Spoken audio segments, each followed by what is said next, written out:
savez, en Tunisie, la production cinématographique, c'est un milieu très fermé.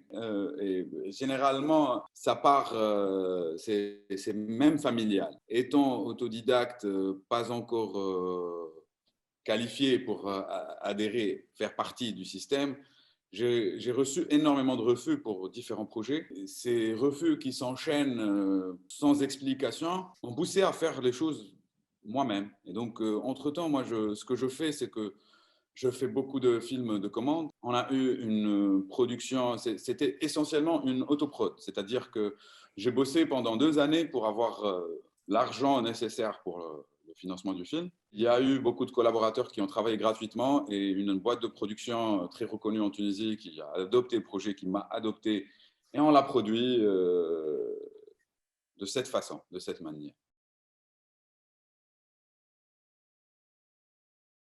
Parce que c'est un Ah, film qui blasphème et pour avoir l'autorisation pour tourner dans la plus grande mosquée de Tunis, on a déposé un fake scénario, un autre scénario euh, qui finit avec la dame qui arrive dans la mosquée et le chic qui lui dit repentis-toi, madame, et elle dit ok, je me repentis. Fin.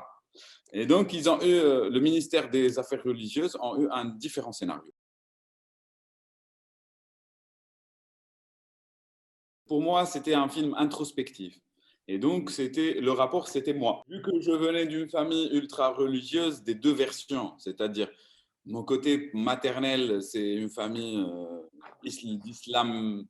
islamiste activiste, quoi, qui était même interdit de l'entrée au pays à l'époque de Ben Ali. Et du côté paternel, c'est les islamistes du Sud, et qui mélangent un peu la religion et et la culture païenne, et qui croient réellement en la magie et qui croyaient réellement que j'étais possédé par un démon juif parce que j'étais pas musulman.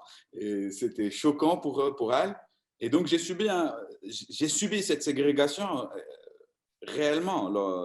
J'étais un petit peu le paria de la famille, tout simplement pour ma liberté de penser. Et donc tout ça, je l'ai vécu. Ils ont essayé de m'exorciser réellement, moi, parce qu'ils croyaient que j'étais possédé. Ça, je l'ai vécu. C'était ce que j'ai essayé de transposer à l'écran, c'est une bribe d'une réalité que j'ai vécue réellement.